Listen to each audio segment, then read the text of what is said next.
My name's Mary Tunis. When I was 2 years old, my mom put me in a gymnastics class. At the age of 5, I fell in love with a sport and I started competitive gymnastics. When I was 12 years old, I was sexually assaulted by another classmate. At the age of 13, I was sent to a treatment facility in Arizona. When I was in Arizona, I went into pre-cardiac arrest, and the doctors told me that I was not going to make it to my next birthday if I continued to self-harm myself and starve myself.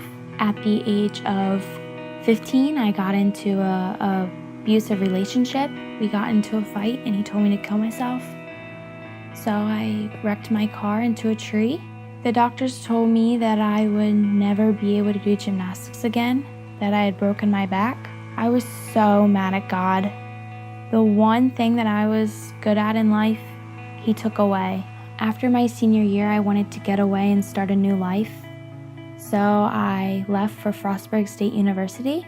My sophomore year of college, I started to pick up some of my old eating disorder habits, and I began to overexercise again, and I was so lost. I had no idea what I wanted to do with my life. When I came home for Christmas break, I was at an all-time low. I was so unhappy at Frostburg. I was so unhappy with myself. I felt like I was missing something, but I didn't know what. What makes you or has made you an unlikely choice? It's not just Mary's story, it's every one of our stories. You know, like when you vote in high school for the yearbook, you vote on, most likely to succeed, most likely to, marry young, most likely to, get a college education. And what we're doing is we measure people based on what we see and what we value, those that are strongest, the smartest, the fastest, the best. And that's how we choose our champions. That's how we choose our leaders. I would love to think that, at some point we outgrow that high school approach to how we view people. But in reality, we continue through adult life to still measure people based on what is obvious. The ones that are most likely to whatever. And maybe some of you, you fit that category. I mean, you were the top of your class. You were the strongest in the school. You were the champion of the contest. You were the, captain of the team. And that's awesome. We applaud you. And then all the rest of us, we feel like we're just the average guys. We had more liabilities and limitations than abilities and strengths. We're the ones that got overlooked when people were picking the teams. And I think there's a lot more of us that can relate to that. And there's a few that, your best memories are behind you. And so for those of us that fit that category, where we feel like we were the ones that got overlooked when people were picking teams, then you can relate to this. You know that you are unlikely because you have limitations and liabilities. Something hasn't gone well in your life. And as a result, all of us have these little areas in our life, these little weaknesses, these little limitations that hold us back. And what they do is they create a vulnerability for bullies to step in and take advantage. And I would imagine right now, if I gave you a pause moment, all of you could find places in your life where you have been bullied. Somebody saw a weakness. They saw a liability in your life and they took advantage. Maybe at work, it's your kindness that has become your liability. Maybe it's in your home. Maybe you can't formulate the right words to fight back. And so as a result, you feel like you have this limitation where you can't keep up. Whatever your liability or your disability, you feel like you don't have the ability to compete against the bullies in your life, and so you make excuses for why you can't. I know in our own home, my little guy, Daniel, I hear this regularly out of him. I'll tell him to do something, and he'll go, I can't do it. So I told him recently to say he was sorry because he bit one of the girls' finger. I said, you say you're sorry. He goes, I can't do it. I said, now that's not a liability. That's disobedience. Get over here. And but regularly I'll be like, hey, let's go do this. I can't do it. And so what do you do in your own life when you find yourself going, I can't do it? And sometimes you mean, I don't want to do it. But sometimes you really mean, I can't do it. And you have convinced yourself that your limitations and liabilities have gotten in the way of your abilities and left you vulnerable to bullies who've told you that you can't do it. And you have literally ruled yourself out of doing anything significant, of making a difference, of mattering.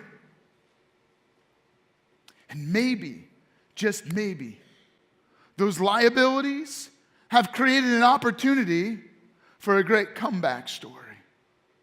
Maybe you're just a comeback in the making. Talked about how we choose, who's going to be the captain of our team, who's going to be the president of the class, who's going to be the leader of our nation. And I want to introduce you to a guy who he fits the category of those of us who could relate to being bullied rather than being the bully. The context of the story is this. We're going to be reading from a historical book that recounted the early history of the nation of Israel. To put it in context, they had recently just come in and conquered the Promised Land. Over many centuries, God had told the people of Israel that they would eventually take and conquer the Canaan land, and it would become their promised land. And Moses led them right up to the entrance, and then he died, and Joshua took over. And Joshua eventually led them to conquer the land and overthrow their enemies, and they began to rule and live in that land. But then when Joshua died, there were no new rulers to take over. And so what began was a cycle of trouble where the nation of Israel would have a ruler that would step up and he would lead the nation, but then that ruler would die. And when that ruler died, the people would fall into chaos and they would just do whatever they wanted. And multiple times in the book of Judges, it reads this way: people did what was right in their own eyes. And when they did what was right in their own eyes, they did not do what was right in God's eyes. As a result, God would step away from them. And they would find themselves in trouble because they rejected God. And so God would allow other nations to come in and their enemies to conquer, and the nation would experience great trouble and great turmoil.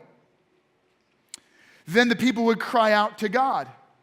God, help us. We're in trouble. God, our life is a mess. And God would raise up a ruler. God would send them a judge to teach them the right ways to live and to rescue them from the destructive force of their enemies.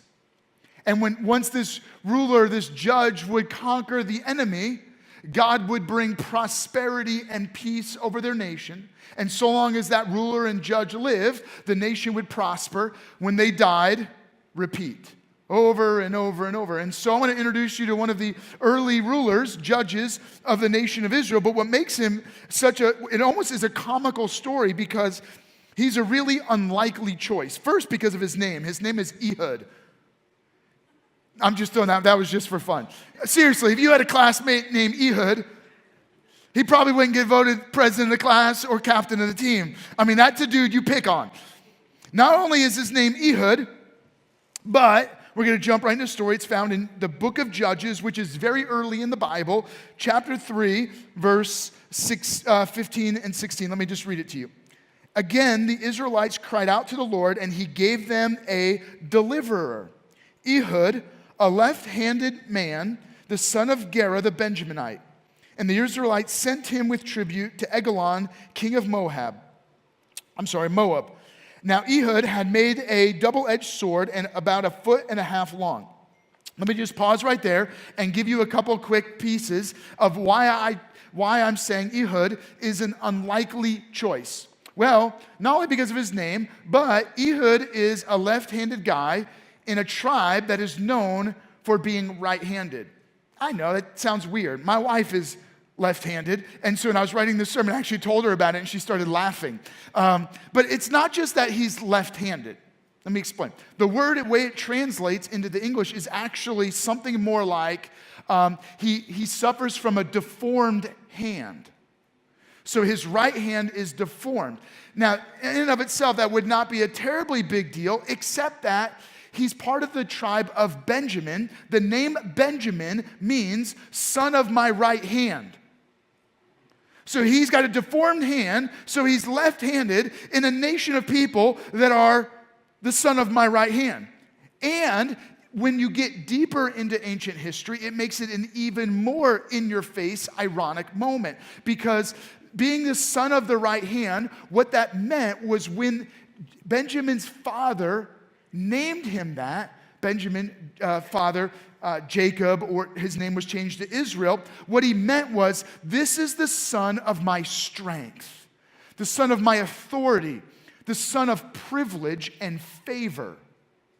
To be on the right hand of someone. So when we say Jesus sits at the right hand of God the Father, what we mean is Jesus sits in the position of favor, of strength, of power, and of influence. And so what it meant was to be a nation, a people who are favored, chosen, with authority and power. So now we've got Ehud, who's got a deformed right hand, who's left-handed, who's outside of favor and authority and power and strength. And in that time, to be left-handed was to be someone they were suspicious of.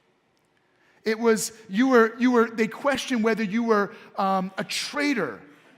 You were considered treacherous. And so Ehud, being identified as someone who might be used by God, would not only be ironic, but highly unlikely. And so let's keep reading.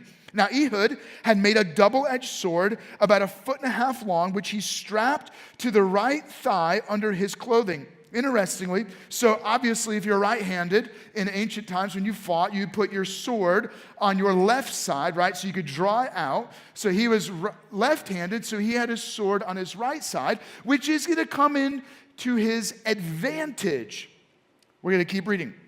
So they go to his enemy. He's given the task to bring tribute. In essence, because the nation of Israel is under oppression, they're being occupied by this horrible enemy, Moab, they have to regularly bring a tribute to the king. And so guess why Ehud is chosen? Because he's on the outside looking in. He's one of the outcasts chosen to do a really crummy job. You know who you send to have to go bring the tribute to the king? The people you don't like. And so go, Ehud, why don't you go be the water carrier? Why don't you go clean up the blood? Why don't you go, bring the money to the enemy king? And so Ehud is specifically chosen because he's an outcast looking in, and so his job is to bring the tribute to the king. It's very much a crummy job, and it's an insult to the nation of Israel. So he goes in, and here is how the story continues. He said, I have a secret message for you, O king.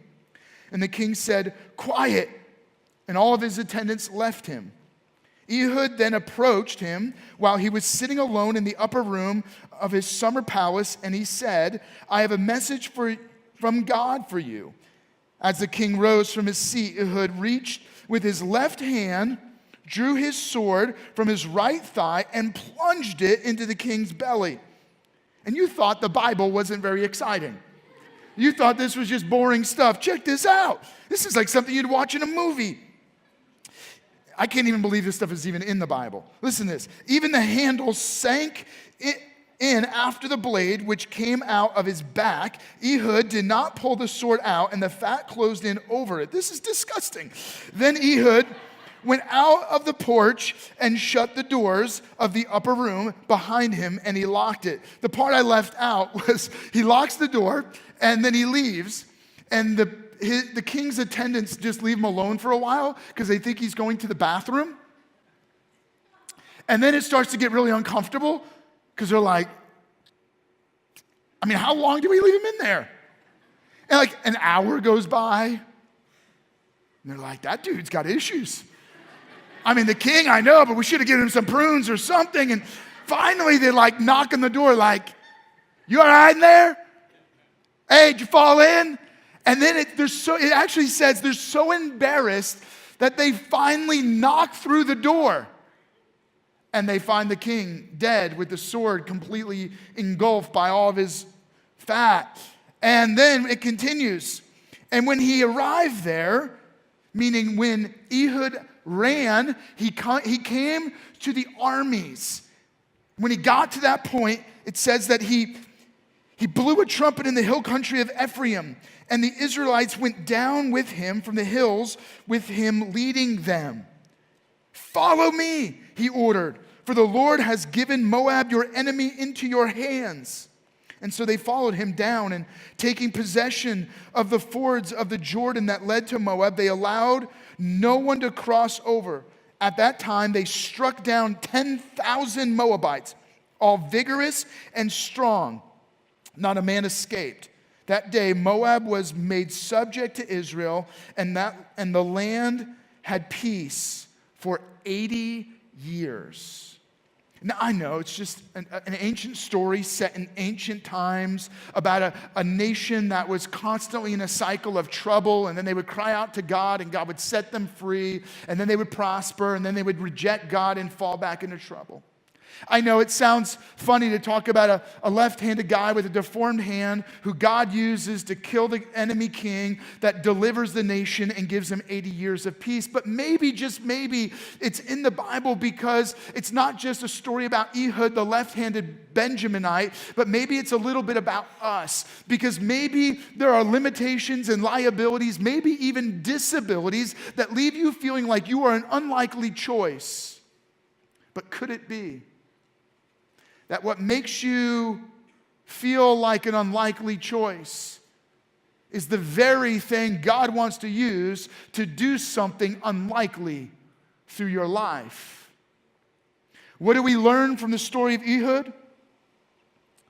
It's this: that our weakness invites God's strength.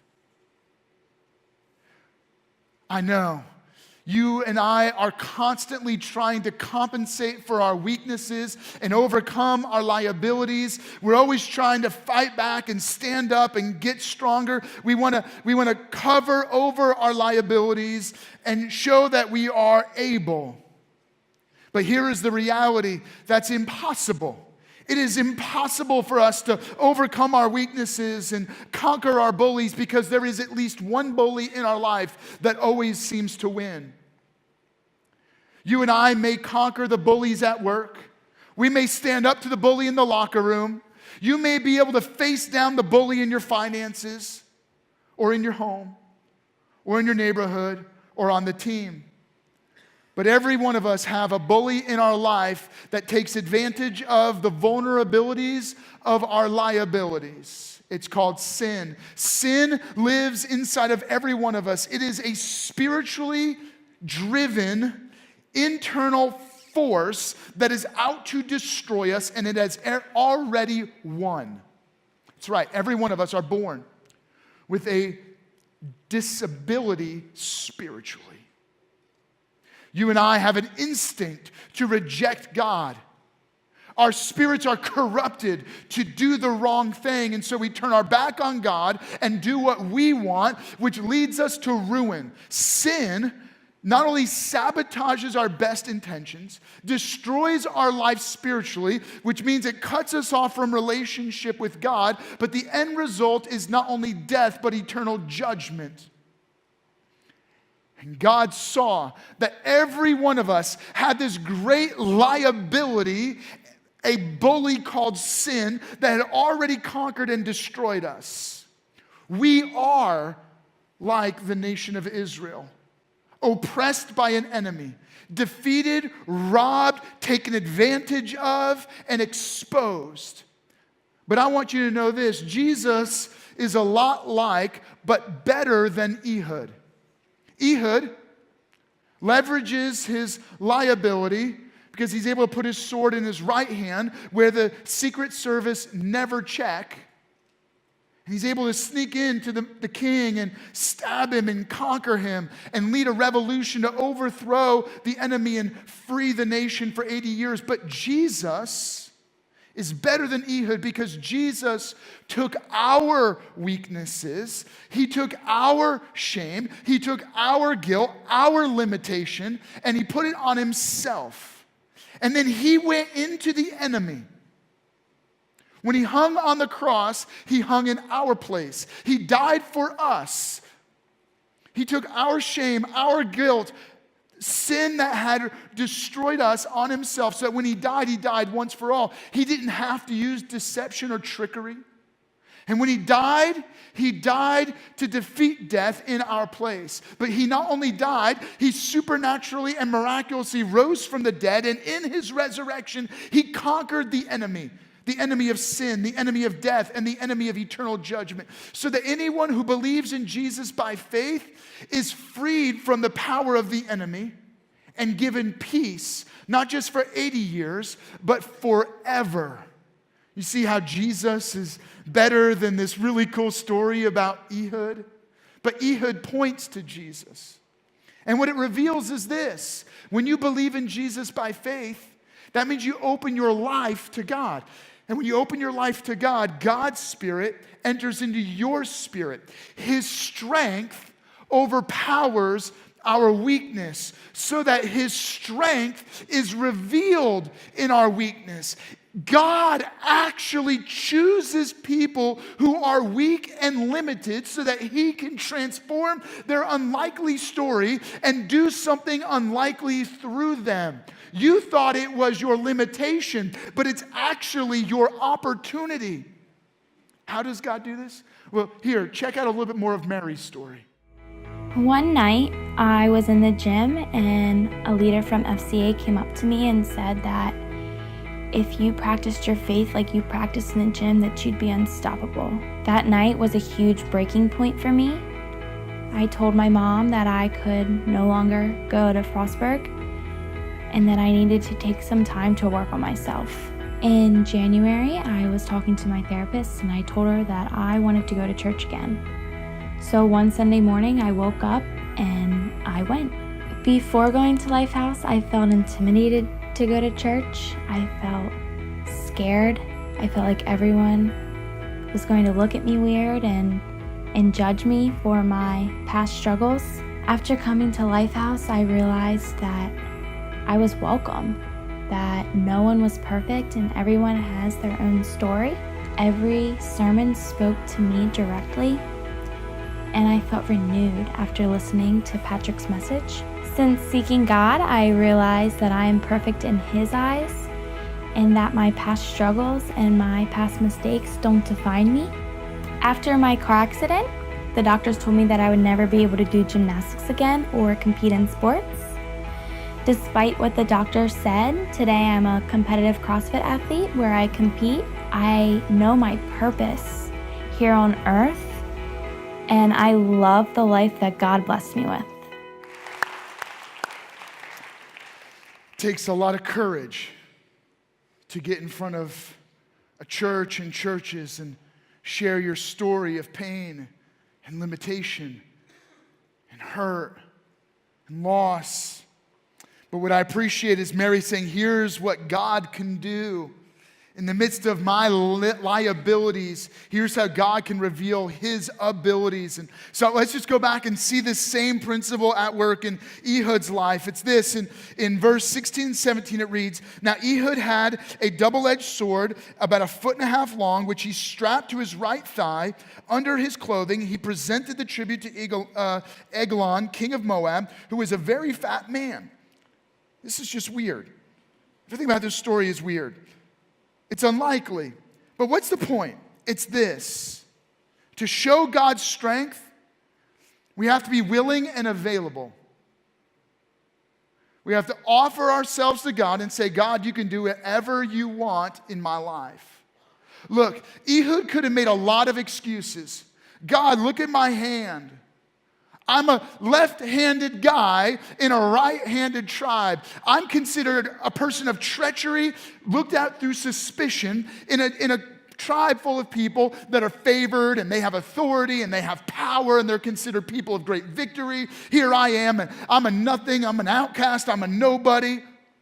He could have made an excuse. Here I am, God. I want to do something great with my life, and they give me the job to go deliver money to the king of Moab. But you know what he sees? He sees an opportunity. He says, look at this. They're never going to check if I have a sword on my right side because everybody hangs their sword on their left side. Hey, God could do something with my life. And the very things you thought would rule you out of being used by God are the very things that rule you into the story of God.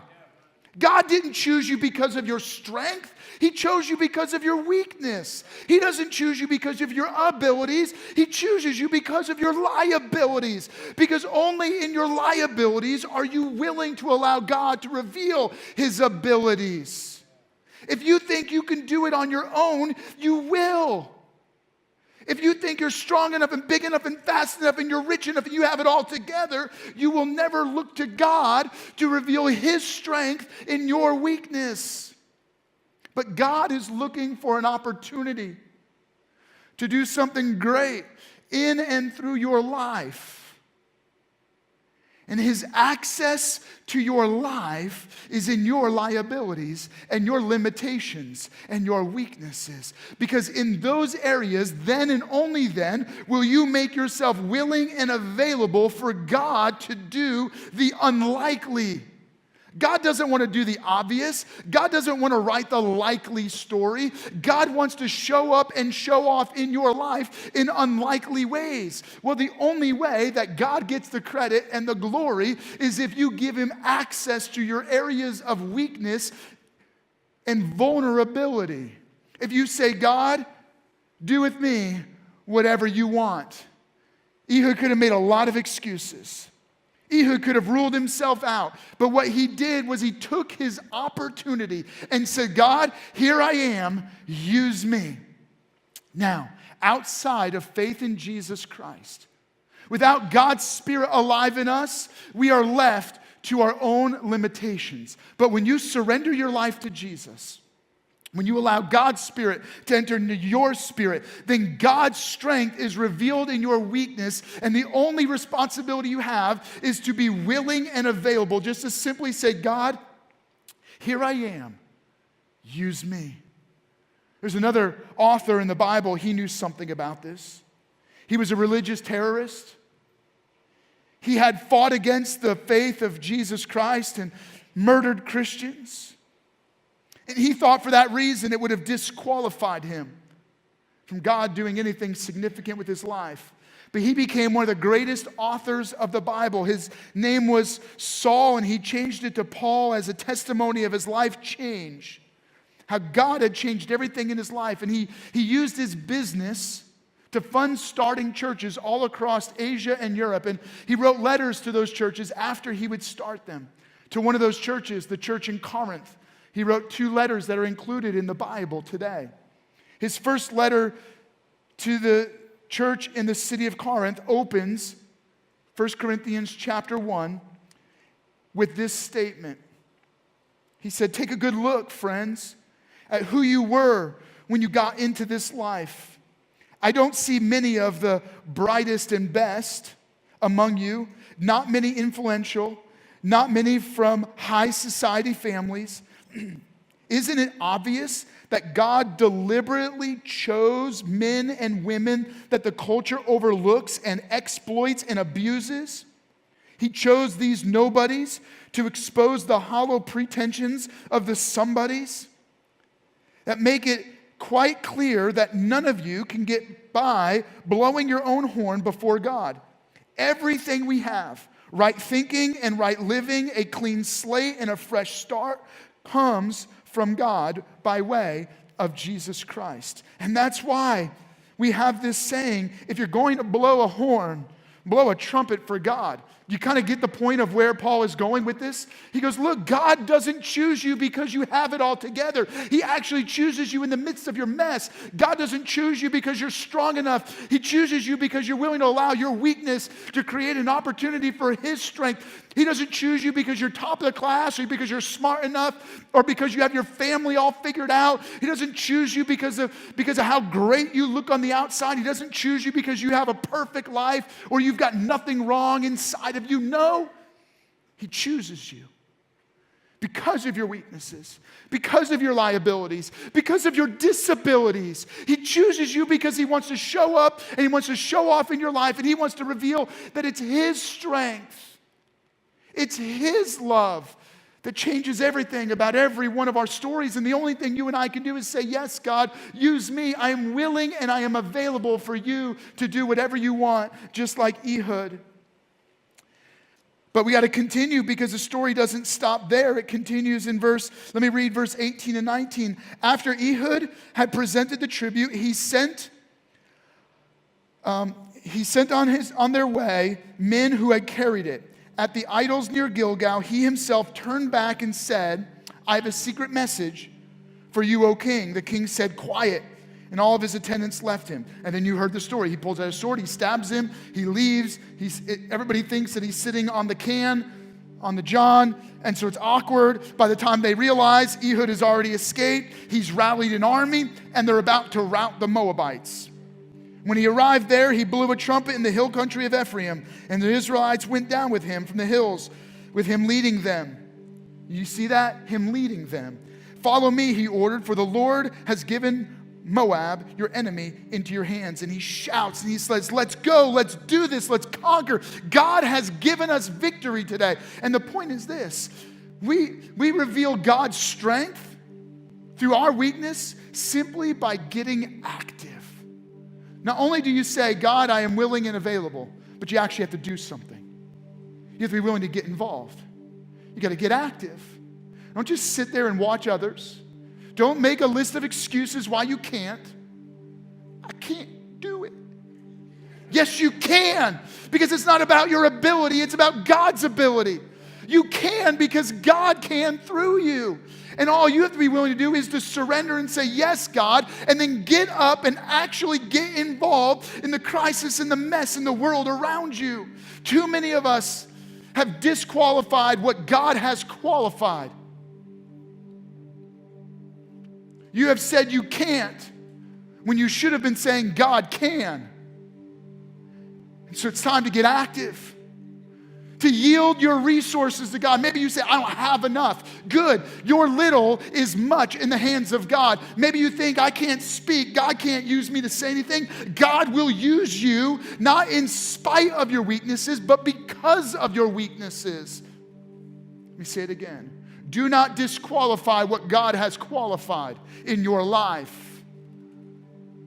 God wants to use you in a greater way than you could possibly imagine, but it's going to require you to actually get out and do it. Maybe your life feels like a mess. Maybe you feel weak. Maybe you feel like the one voted least likely to succeed. Perfect! You're the very one God wants to choose to show up and show off through, but it requires you to be willing to surrender to God and say, God, today I'm actually going to do something. When you see a need, get involved and become part of the answer. When you see a problem, step up and become part of the solution. If you see a financial crisis and you don't know how the need's going to get met, you start giving. Look at what God can do with your little and it will become much. If you see someone that needs encouragement, you be the word of encouragement. We are the response of God to the crisis and the problems in the world around us. And God is not looking for someone stronger. He's looking for you. God is not looking for someone smarter. He's looking for you. God is not looking for someone with more influence, with more wisdom, with more finances. God is looking for someone who's willing to say, yes, God, I'll do it. Use me. And then you're willing to blow a trumpet and get involved in the battle. So now it's your opportunity. How will you respond? Right now. Right now, it's time for some of you to say yes to God. You've been sitting on the sidelines for far too long. And if this story is going to become a comeback story, it's because you're going to get in the game. You're not going to be the hero of this story. God is. The comeback's not going to happen because of how great you are. It's going to happen because of how great God is through you. But it's going to require you to say, yes, God, use me. Some of you, you've been getting bullied for far too long. The bully of sin has wrecked your life and wreaked havoc in your heart. Maybe in your home, maybe in your workplace. It's time for that all to change today. And so what I want to challenge you to do right now is this. I want all of you right now, wherever you're at, in all of our campuses, I want you to close your eyes for a moment. And would you begin to pray? And your prayer is this: God, by your Spirit, would you speak to me right now? I want you to use me. I want you to do something great with my life. But first, I need to face down my bullies. Would you close your eyes? Some of you, the bully that's been rocking your life is sin. And there's some things in your life you know are not right. And the first step for God to take your strength, your weakness, and reveal His strength is for you to surrender your life to Jesus. And if it's time for you to get in the game, if it's time for you to say, God, forgive me, I want a new life, I want you to be my Savior. If that's where you're at right now, I want to encourage you just to raise your hand. In all of our campuses right now, if that's where you're at and you're ready, you're making that decision. I know it's comeback weekend and you've come in, maybe you're a guest with us, but it's time for you and you're saying, yes, God, I'm ready to come back to faith in Jesus. If that's you, would you just raise your hand high and say, yeah, that's me. That's where I'm at right now. I want a new beginning. I want a new victory. I want to commit my life to following Jesus. Would you raise your hand right now real high? We hope that you've enjoyed today's experience. We also hope that this message has challenged you and will encourage you in the upcoming week. And if you made a decision to follow Jesus Christ today, congratulations. Welcome to the family and welcome home. One of the most important first steps that you can take is by letting us know. You can click the prayer tab or you can visit us at lifehousechurch.org. And if this message or ministry has blessed you in any way, feel free to partner with us financially. You can click on the Give tab or you can visit our website and click Give. We are so thankful that you joined us and we are thankful that you are part of our extended family. We can't wait to see you back here next week.